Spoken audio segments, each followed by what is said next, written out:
terkait lapor-melapor, ini juga menjadi pertanyaan kepada kami, ya, khususnya di Puspenkum. Ya, saya jelaskan sekarang di sini bahwa adanya proses pelelangan ya, terkait dengan aset PT GBU setelah adanya putusan pengadilan Mahkamah Agung di 24 Agustus 2021, ya, itu seluruhnya diserahkan kepada PPA. Jadi tidak ada pelaksanaan lelang oleh Pak Jambisus. Jadi kalau ada pelaporan ini keliru. Seluruhnya diserahkan kepada PPA. Dan pelelangannya diserahkan kepada Dirjen KLN di bawah Kementerian Keuangan. Ya.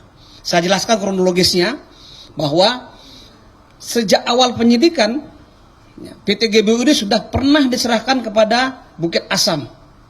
Tetapi Bukit Asam, BUMN tidak bisa menerima karena berbagai persoalan yang ada di PT GBU ini. Salah satunya adalah banyak utang, banyak gugatan. Dan yang kedua, setelah dilakukan satu proses penyidikan, tiba-tiba ada gugatan keperdataan dari PT Sendawarjaya. Gugatan keperdataan. Dikalahkan kita. Artinya uang yang sudah diserahkan hasil lelang itu mau diserahkan kepada PT Sendawarjaya. Sehingga kita prosesnya berlangsung di pengadilan tinggi karena ada upaya hukum. Ya, ternyata mereka dikalahkan. Kita langsung melakukan satu proses penelitian terhadap berkas perkara yang diajukan dalam proses keperdataan. Dan kita ketahui banyak menggunakan dokumen-dokumen palsu. Sehingga kita tetapkan yang bersangkutan sebagai tersangka. Ya, atas nama Thomas yang saat ini sudah prosesnya sudah di persidangan. Ya. Kemudian saya jelaskan juga proses lelangnya. Ya.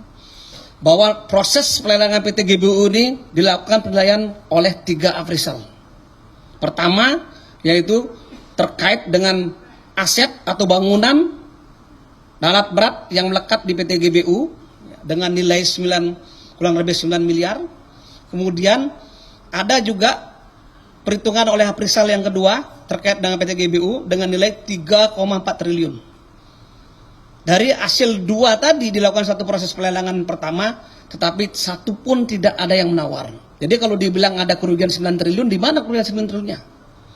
3,4 triliun yang kita tawarkan, tidak ada yang menawar ditambah dengan 9 miliar. Yang laku cuma yang 9 miliar. Karena tidak ada yang menawar, maka dibuka proses pelelangan kedua. Ya, dengan melakukan suatu appraisal. Yang kedua, ternyata nilainya mengalami fluktuasi karena nilai sahamnya dipengaruhi oleh harga batubara pada saat itu. Sehingga kita memperoleh nilai 1,9 triliun. Itu pun kita lakukan satu pelelangan dengan jaminan.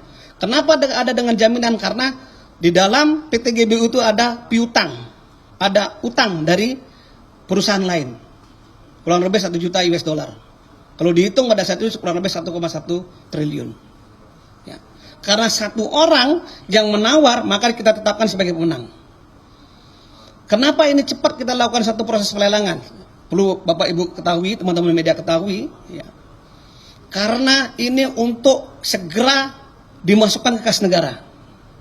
Untuk membayar para pemegang polis dan premi. Nah, begitu proses pelelangan selesai, semua uang kita serahkan ke Kementerian Keuangan untuk dalam rangka tadi. Proses pembayaran kepada pemegang polis dan premi yang lagi sedang berjalan. Kedua, menghindari proses hukum. Karena ini complicated PT GBU ini. Banyak gugatan, banyak permasalahan. Ya. Dan menghindari fluktuasi harga saham pada saat itu. Sehingga kita segera melakukan satu proses pelelangan biar negara tidak rugi. Ya. Tapi nggak apa-apa. Kita berterima kasih kepada teman-teman yang melaporkan. Sehingga menjadi bahan koreksi bagi kami ketika ada ditemukan satu kesalahan.